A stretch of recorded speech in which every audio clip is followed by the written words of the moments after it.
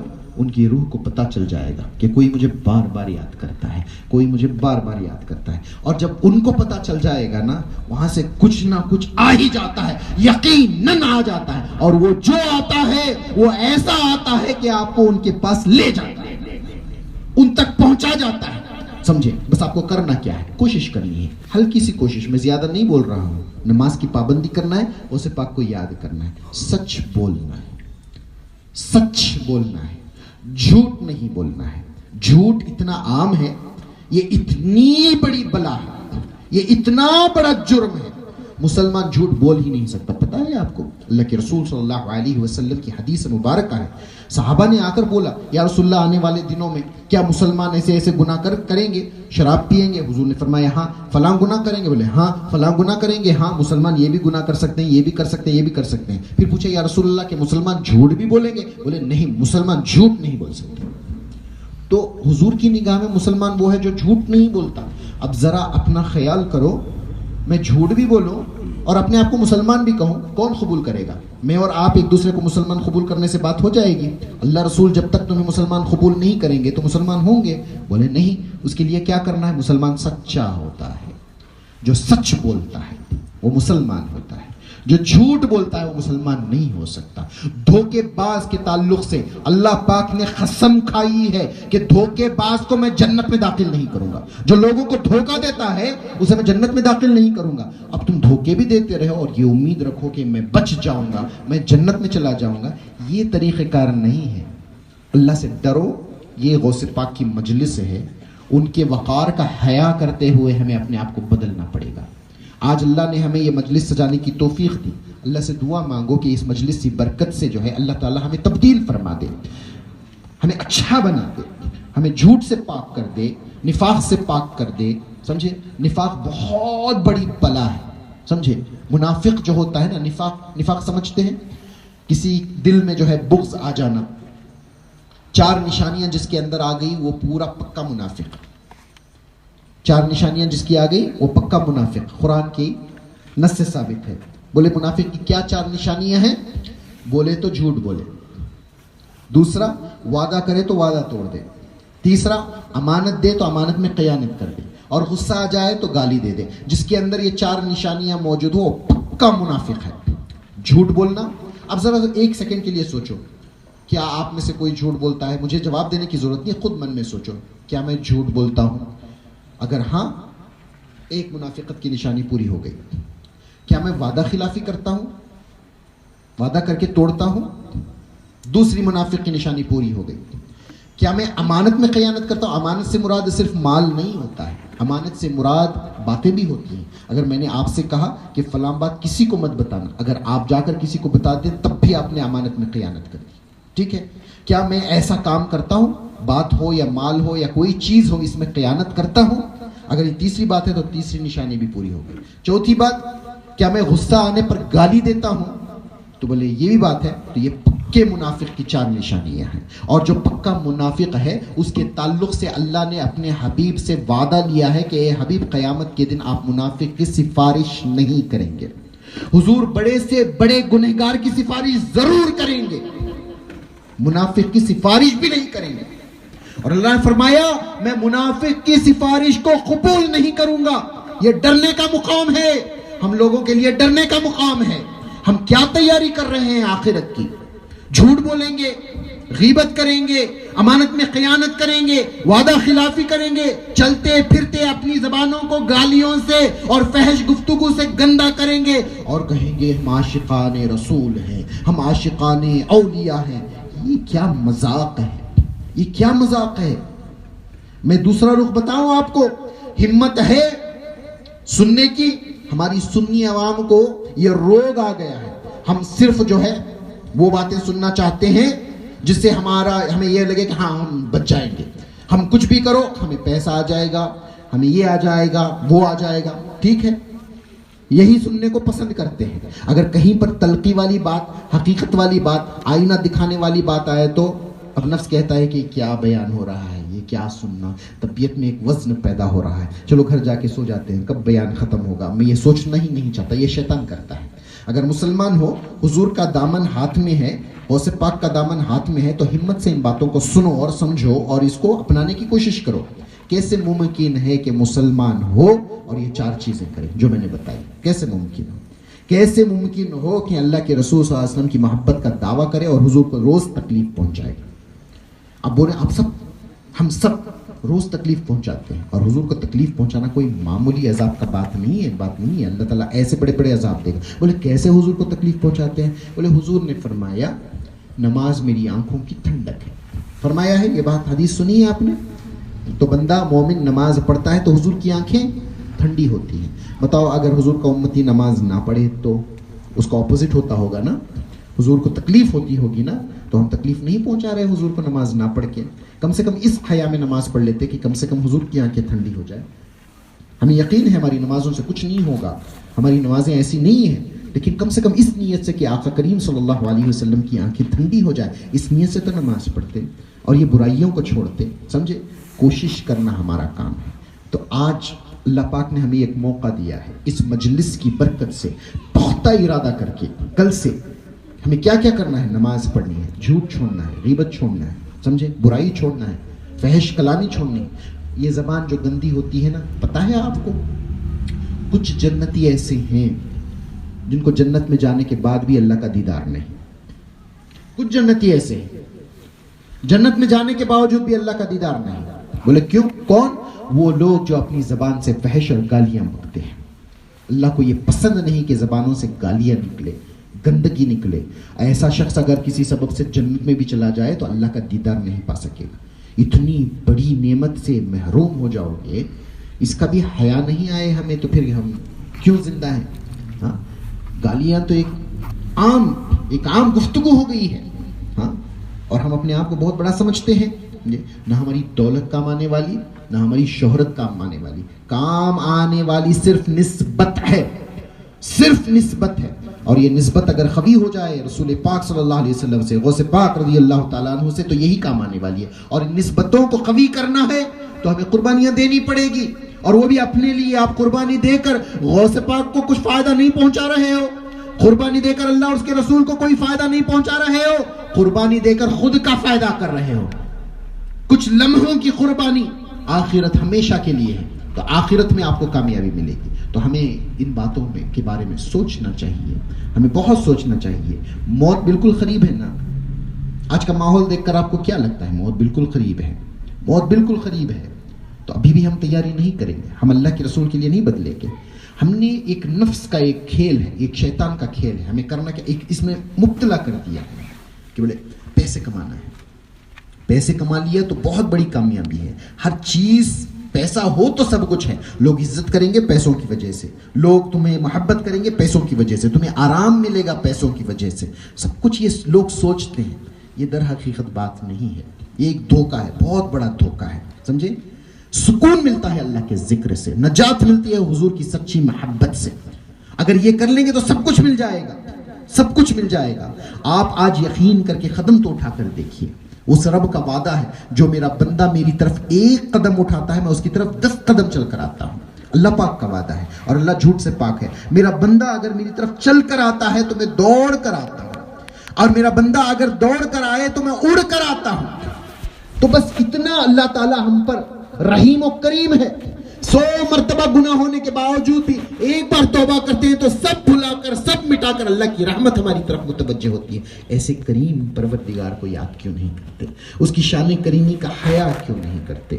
اس کے رحم کا حیا کیوں نہیں کرتے؟ جب وہ تیار ہے آپ کی توبہ کو قبول کرنے کے لیے. اتنی زندگی گزری، اتنے گناہ ہو گئے، ایک انبار ہے گناہ کا، لیکن آج بھی اگر اس لمحے سچی توبہ کرو تو وہ رب کریم کا وعدہ ہے کہ آج بھی وہ توبہ قبول فرما لے گا. تو وہ کریم کا دروازہ جب کھلا ہے تو اس کی طرف متوجہ کیوں نہیں ہوتے؟ ہونا چاہیے نہیں ہونا چاہیے؟ سب مجھے جواب دیں. ہونا چاہیے نا. کون ہے ہمارا ہم سے اللہ سے زیادہ محبت کرنے والا کائنات میں کون ہے؟ کون ہے؟ اتنی چھوٹ دیتا ہے وہ، اتنی چھوٹ دیتا ہے. حدیث شریف سنو. جب بندے سے گناہ ہوتا ہے نا، امام جلال الدین سیوطی اس حدیث کو اپنی کتاب میں درج کیے ہیں. بندے سے جب گناہ ہوتا ہے تو زمین کہتی ہے اللہ کی بارگاہ میں، اے اللہ میں ارادہ کرتی ہوں کہ میں پھٹ جاؤں اور اس کے اندر لے لوں، اس بندے کو لے لوں. آسمان کہتا ہے اے اللہ میں چاہتا ہوں کہ اس پر ٹوٹ پڑوں، تیرا کھاتا ہے، تیرا بنایا ہوا ہے اور تیری ہی نافرمانی کر کر گناہ کر رہا ہے، تو لہٰذا میں اس کے اوپر گر جاؤں. زمین کہتی ہے میں اس کے اندر سمو لوں، اپنے اندر سمو لوں. تو پتہ ہے اللہ تعالیٰ کیا فرماتا ہے؟ فرماتا ہے اے زمین کیا تو نے میرے بندے کو بنایا ہے؟ اے آسمان کیا تو نے بندے کو بنایا ہے؟ بولے نہیں. تو بولے تم اگر بناتے تو جانتے کہ محبت کیا ہوتی ہے. تو ایسا کریم پروردگار، ایسا رحیم پروردگار جو اتنے گناہوں کے باوجود بھی اپنے بندوں پر اتنا رحم و کرم کرنے والا ہے، اس کے رحم و کرم کا حیا نہیں آنا چاہیے ہمیں؟ ہماری ایک ہی پہچان ہے، ہم اللہ کے بندے ہیں، اللہ کے رسول کی امت ہیں. اس کے سوا ہماری کوئی پہچان نہیں. وہ اللہ کے رسول صلی اللہ علیہ وسلم چاہتے تو احد کے پہاڑ سونے کا بن جاتا ہے نا، کچھ بھی ہو سکتا تھا نا. اللہ کے رسول مالک و مختار ہیں پوری کائنات کے، اللہ نے ان کو مالک و مختار بنایا ہے. جنت بھی ان کی بھیک ہے ہمارے لیے، سمجھے؟ ان کے لیے پیسوں کی کیا کمی؟ پھر کیا ضرورت تھی کہ 21 دن تک آپ کے گھر میں چولہا نہیں جلتا تھا؟ آپ فاقے اٹھاتے تھے، اور آپ ہی نہیں آپ کے کل صحابہ کا بھی یہ معاملہ تھا. آپ فاقہ کشی کرتے، پریشانیاں اٹھاتے. جب سے دین میں تشریف لائے کسی صحابی کو کوئی دنیا کی خوشی نصیب نہیں ہوئی. پتہ ہے آپ کو سب سے افضل کون ہے اس امت میں؟ ابو بکر صدیق رضی اللہ تعالیٰ. حضور کے بعد سب سے افضل ترین کون ہے؟ ابو بکر صدیق رضی اللہ تعالیٰ. اور آپ کے تعلق سے یہ بتایا جاتا ہے کہ جب سے آپ نے دین قبول کیا کبھی آپ نے پوری زندگی میں خوشی نہیں دیکھی، صرف آزمائش، صرف قربانی، سمجھے؟ تو اللہ کے رسول کے صحابہ تو پوری دنیا میں صرف غم اٹھائے، مصیبات اٹھائے، سب اٹھائے، لیکن خوشی خوشی قبول کر لیے. ہم حضور کے لیے کیا کر رہے ہیں؟ حضور کے صحابہ نے اتنا کیا، جان مال جو کچھ دے سکتے تھے سب دے دیا، سب دے دیا. ہجرت کا واقعہ یاد ہے آپ کو؟ اللہ کا ایک حکم آیا، تم سب مکہ چھوڑ کر مدینے کی ہجرت کر دو. حضور نے اپنے صحابہ کو بتا دیا اللہ کا حکم آیا ہے، میں ہجرت کرنا ہے. کاروبار اچھے چل رہے ہیں، بزنس سیٹ ہو چکا ہے، اچھے خاصے کاروبار چل رہے ہیں، پورا قبیلہ، خاندان، دوست، احباب مکے میں ہے. کبھی ایسا ہوا ہے کہ صحابی مرد اگر اسلام قبول کر لیا ہے تو بیوی نے قبول نہیں کیا، بچے نے قبول نہیں کیا، کسی کے باپ نے قبول نہیں کیا، کسی کے بھائی نے قبول نہیں کیا، لیکن خونے رشتے کا ایک ربط ہے، ایک محبت ہے، ایک رغبت ہے. مکے میں اپنے خونی رشتہ دار ہیں، اپنا سیٹ اپ ہے، بزنس سیٹ اپ ہے، سمجھے؟ حضور کیا کرنا ہے؟ بولے چلے جانا ہے، سب چھوڑ چھاڑ کر جانا ہے. بولے جس حال میں ہو اسی حال میں چلے جانا ہے. یہ نہیں کہا یا رسول اللہ 2 جوڑی کپڑے اٹھا لیں، پیک کر لیں تھوڑا بیگ، کچھ سامان باندھ لیں، زیادہ سفر کے لیے بھوک لگی تو کھانا لگے گا، پیک کر لیں. اچھا کچھ ضروری مال اٹھا لیں، ضروری کاغذات اٹھا لیں، کچھ اٹھا لیں. بولے نہیں، وہ بھی انسان تھے ہماری طرح نا، بشری تقاضوں کے حساب سے دیکھو، بھوک ان کو بھی لگتی تھی، ضرورت ان کو بھی محسوس ہوتی تھی، خواہشات ان کے بھی تھے، بیوی بچوں کی ذمہ داریاں ان کے اوپر بھی تھی، ان کا مال انہی کا تھا. یہ سب ہونے کے باوجود بھی حضور نے کچھ نہیں کہا، اللہ کا حکم ہے کہ ہجرت کرو. ایک صحابی نے بھی اف نہیں کیا، ایک کپڑا نہیں لیا، فوراً سب چھوڑ دیا، گھر چھوڑ دیا، بزنس چھوڑ دیا، رشتہ داروں کو چھوڑ دیا، فوراً چلے گئے حضور کے پیچھے. کیا اللہ نے انہیں آسرا نہیں دیا؟ کیا اللہ نے انہیں مدینے میں کھلایا پلایا نہیں؟ اللہ نے ان کو بڑے مراتب سے سرفراز نہیں فرمایا؟ کیا. صحابہ نے تو اتنا کیا, وہ عاشق رسول تھے. ہم نے کیا کیا؟ ہم نے کیا کیا اللہ کے رسول صلی اللہ علیہ وسلم؟ ارے ہم نے ایک فرمان پورا نہیں کیا جیسے کرنا چاہیے تھا. سب سے پہلا حکم تھا نماز کا, ہم نے نہیں کیا. روزے شاید رکھتے ہوں گے لیکن ویسے نہیں رکھے جیسا روزہ رکھنے کا حکم تھا. ہم نے زکوٰۃ ویسی دی جیسے دینی چاہیے تھی. ہم نے حج ویسا کیا جیسا کرنا چاہیے تھا. ہم نے صدقہ خیرات ویسا کیے جیسے کرنے چاہیے تھے. اللہ کے رسول نے فرمایا تکبر نہ کرو, گھمنڈ نہ کرو, کیونکہ تکبر اگر رائی برابر بھی, گھمنڈ جس کو گھمنڈ کہتے ہیں نا, رائی برابر بھی اگر گھمنڈ جس کے اندر ہے وہ جنت میں نہیں جائے گا. اور ہم تو پورا گھمنڈ کا منبع بنے بیٹھے ہیں. حضور نے فرمایا رشتہ داری کو منقطع کرنے والا میری امت میں نہیں ہے. اور ہم اپنی ذاتی مفاد کے لیے, ہمارے دنیاوی معاملات کے لیے رشتہ داریوں کو منقطع کر بیٹھے ہیں. آج بھائی بھائی سے بات نہیں کر رہا ہے, بھائی بھائی کے بیچ میں جھگڑا ہے, ہاں خاندان میں جھگڑے ہیں, پڑوسیوں کے ساتھ جھگڑے ہیں. حضور نے فرمایا پڑوسی کے ساتھ جھگڑو نہیں, پڑوسی کے ساتھ نرم معاملہ کرو. یہاں تو رشتہ داروں کے ساتھ جھگڑے ہیں. ہم نے کیا کیا اللہ کے رسول کے لیے, اللہ اور اس کے حبیب صلی اللہ علیہ وسلم کے لیے کیا کیا؟ میں آپ سب سے پوچھتا ہوں, کیا کیا؟ کچھ نہیں کیا. کیا ایک بار بھی ایسی نماز پڑھی جیسے اللہ پاک کا حکم ہے, جس طرح سے حضور کی سنت ہے نماز پڑھی؟ میں دعوے کے ساتھ کہہ سکتا ہوں نہیں پڑھی. کیونکہ وہ نماز ویسی ہوتی ہے جس نماز میں اللہ کے سوا کسی کا خیال نہ آیا ہو. اگر نماز میں دنیا کا خیال آیا ہو تو وہ نماز ویسی نہیں ہے جیسا پڑھنے کا حکم ہے. ذرا بتائیے ہم نے کیا کیا؟ اور ہم کہتے ہیں کہ ہم غوث پاک کے عاشق ہیں. بولے نہیں. تو آج ارادہ کریں, ارادہ کریں گے اللہ سے. اللہ ہماری باتوں کو سن رہا ہے. ہمیں کرنا کیا چاہیے؟ نماز پڑھنی چاہیے, سچ بولنا چاہیے. سچ بولا نہیں جا رہا ہے, خاموشی اختیار کرو. کم سے کم جھوٹ تو نہ بولو, خاموشی اختیار کرو. جھوٹ بولنے کی نوبت میں پھنسو ہی نہ. کیوں ایسی نوبت میں لانا کہ جھوٹ بولنا پڑے؟ ایسی جگہ پر پھنسو ہی نہ. سمجھے؟ کسی کی برائی پیٹ پیچھے مت کرو. برائی کرو گے تو ان کے گناہ آپ کے نام اعمال میں اور آپ کی نیکیاں ان کے نام اعمال میں. جو کچھ آپ نے اچھا کیا سب آپ اپنے دشمن کو ٹرانسفر کر رہے ہیں. جس سے آپ کو بغض ہے, جس سے آپ کو غصہ ہے, جس سے آپ کی دشمنی ہے, اس کی دشمنی میں آپ کچھ اس کے پیچھے بولو گے تو اپنی نیکیاں اٹھا کر اسے دے رہے ہو, اس کے گناہ اپنے نام اعمال میں لکھ رہے ہو. یہ بھی کوئی عقل مندی والی بات ہے؟ بولو. ہاں حدیث شریف آتی ہے, حدیث شریف میں ہے حضور نے فرمایا کیا تم جانتے ہو روز محشر سب سے مفلس بندہ, مفلس کس کو کہتے ہیں؟ جو فقیر بالکل, جس کے پاس کچھ نہ ہو. مفلس بندہ کون ہوگا؟ تو صحابہ نے پوچھا یا رسول اللہ آپ فرمائیں کون ہوگا؟ تو فرمائے وہ ایسا ہوگا کہ جب آئے گا حشر کے میدان میں احد کے پہاڑ کے مانند نیکیاں لے کر آئے گا. اس کی نیکیاں اتنی بڑی بڑی ہوں گی, پہاڑوں کی مانند ہوگی. بولے وہ مفلس بندہ کیسے؟ بولے اللہ پاک کے حضور پیش ہوگا, اللہ اس کا حساب کرے گا اور فرمائے گا کہ میری طرف سے تو کچھ پرابلم نہیں ہے, تیرا حساب کتاب سب کلیئر ہے. تو اچانک محشر میں سے ایک شخص اٹھے گا, کہے گا یا اللہ اس نے میرے پیچھے میری برائی کی. تو اللہ فرمائے گا تو اسے معاف کر دے. کہا نہیں اللہ میرا دل نہیں کہہ رہا ہے کہ میں اسے معاف کروں. اچھا تو کیا کرے؟ اچھا اس کی آدھی نیکیاں تجھے دے دیتا ہوں, اسے معاف کر دے, اس سے خوش ہے؟ بولے نہیں اللہ اس سے مجھے خوشی نہیں ہوئی. بولے پوری نیکیاں اسے تجھے دے دیتا ہوں, خوش ہے؟ بولے نہیں. اچھا اس کے پورے گناہ, تیرے پورے گناہ اسے دے دوں, اس کی ساری نیکیاں تجھے دے دوں, اس بات پر راضی ہے؟ بولے ہاں میں راضی ہوں. تو آیا تھا پہاڑ کے مانند نیکیاں لے کر, اب جا رہا ہے سارے گناہ پہاڑ کے مانند گناہ لے کر, ایک بھی اس کے پاس نیکی نہیں ہے. کس بنیاد پر؟ دنیا میں پیٹ کے پیچھے اسے کی برائی کی تھی. ہمارا تو شغل یہی ہے, دن رات کسی نہ کسی کی برائی کر رہے ہیں, یہ ایسا ہے وہ ویسا ہے, یہی تو ہمارا معاملہ ہے, ہمارا ٹائم پاس ہے. تو ہم کر کیا رہے ہیں؟ اپنی نیکیاں تو سب سے پہلے ہیں یا نہیں وہ بھی پتہ نہیں. اگر کچھ گنی چنی ہیں وہ بھی غیبت کے ذریعے کسی اور کے نام اعمال میں ٹرانسفر کر رہے ہیں, جھوٹ بول رہے ہیں, گھمنڈ کر رہے ہیں, اکڑ رہے ہیں. موت بالکل قریب ہے. اب ہمیں تائب ہونا چاہیے, اللہ کی بارگاہ میں ہمیں توبہ کرنی چاہیے اور سچا پکا ارادہ کرنا چاہیے. اگر یہ ارادہ کر کر اٹھیں گے اس معاملے میں, اگر آپ کل سے کوشش کریں گے, ابھی سے کوشش کریں گے تو یہ ہمارا مجلس سجانا کامیاب ہو گیا. ورنہ نہیں, صرف نعرے بازیاں ہو گئی, ایک دھویں دار ایک بیان ہو گیا, آپ بے خوش مقرر بے خوش چلے گئے, اس سے کچھ فائدہ نہیں ہوتا ہے, اس سے کچھ فائدہ نہیں ہوتا. سبق لینا ضروری ہے.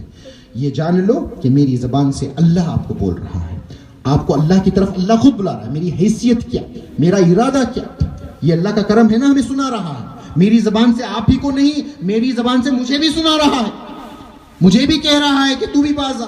تو مجھے بھی ان باتوں پر عمل کرنا ہے، آپ لوگوں پہ عمل کرنا ہے. کریں گے انشاءاللہ.